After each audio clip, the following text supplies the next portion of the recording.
ओम नमो भगवते वासुदेवाय। श्रद्धालु भक्तों, श्रीमद् भागवत महापुराण के चतुर्थ स्कंद के छठा अध्याय के अंतर्गत ब्रह्मादि देवताओं का कैलाश जाकर श्री महादेव जी को मनाना का वर्णन है। इसके पूर्व जहाँ तक आप कथा श्रवण कर चुके हैं उसके आगे का प्रस्तुतिकरण करता हूँ। ब्रह्मा जी देवताओं को लेकर कैलाश की ओर गए। उन्होंने वहाँ जो देखा उसका वर्णन करने लगे। श्री मैत्रेय जी कहते हैं, विदुर जी वहाँ पर अन्य पेड़ों, पर्वतों, कल्प वृक्ष अपनी ऊंची ऊंची डालियों को हिला हिलाकर मानो पक्षियों को बुलाते रहते हैं तथा हाथियों के चलने फिरने के कारण वह कैलाश स्वयं चलता हुआ सा और झरनों की कलकल ध्वनि से बातचीत करता हुआ सा जान पड़ता है।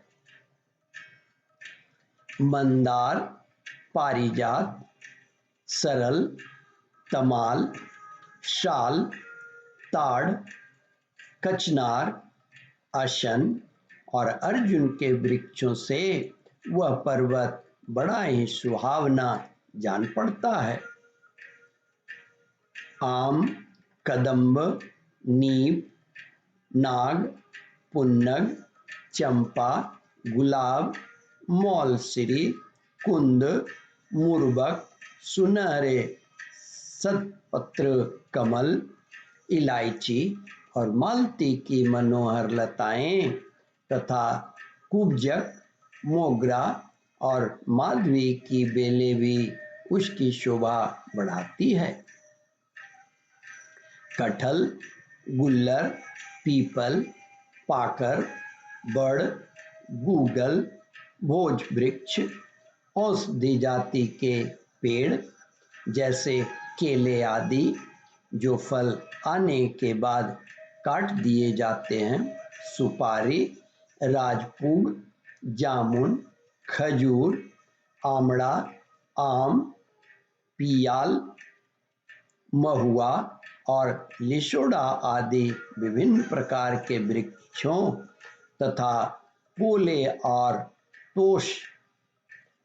ठोस बांस के झुरमुटों से वह पर्वत बड़ा ही मनोहर मालूम होता है। उसके सरोवरों में कुमुद, उत्पल, कलहार और सतपत्र आदि अनेक जाति के कमल खिले रहते हैं। उनकी शोभा से मुग्ध होकर कलरव करते हुए झुंड के झुंड पक्षियों से वह बड़ा ही भला लगता है। वहाँ जहाँ तहाँ हरिण, बानर, सूअर, सिंह, रिक्ष, शाही, नीलगाय, सरब, भाग, बाघ, कृष्णमृग, भैंसे, कर्नारनव, एकपद, अश्वमुख, भेड़िए और कस्तूरी मृग घूमते रहते हैं तथा वहाँ के सरोवरों के तट पर केलों की पंक्तियों से गिरे होने के कारण बड़ी शोभा पाते हैं। उसके चारों ओर नंदा नाम की नदी बहती है जिसका पवित्र जल देवी सती के स्नान करने से और भी पवित्र एवं सुगंधित हो गया था। भगवान भूतनाथ के निवास स्थान उस कैलाश पर्वत की ऐसी रमणीयता देखकर देवताओं को बड़ा आश्चर्य हुआ।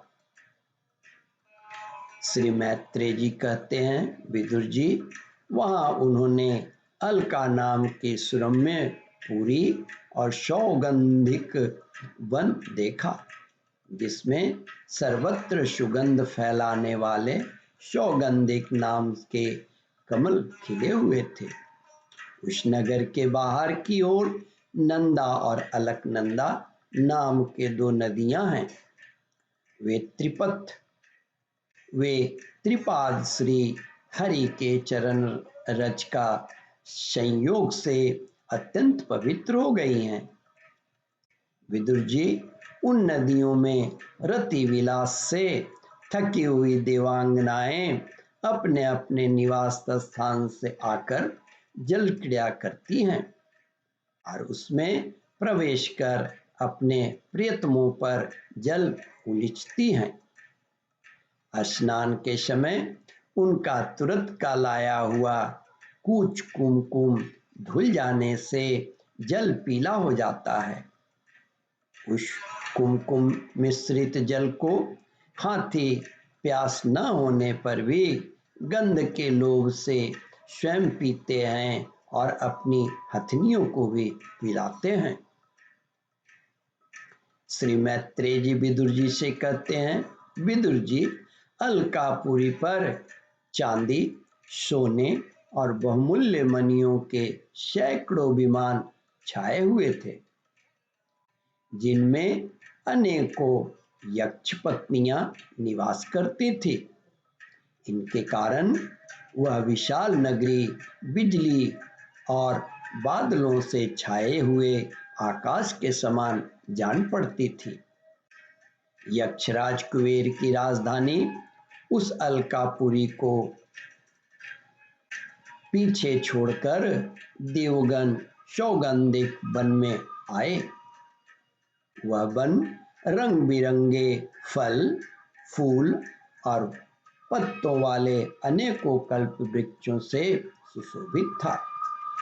उसमें कोकिलादि पक्षियों का कलरव और भौरों का गुंजार हो रहा था तथा राजहंसों के परम प्रिय कमल कुसुम से सुशोभित अनेकों सरोवर थे। वह वन जंगली हाथियों के शरीर की रगड़ लगने से घिसे हुए हरिचंदन वृक्षों का स्पर्श करके चलने वाली सुगंधित वायुओं के द्वारा यक्ष पत्नियों के मन को विशेष रूप से मथे डालते थे। ओम परमात्मने नमः।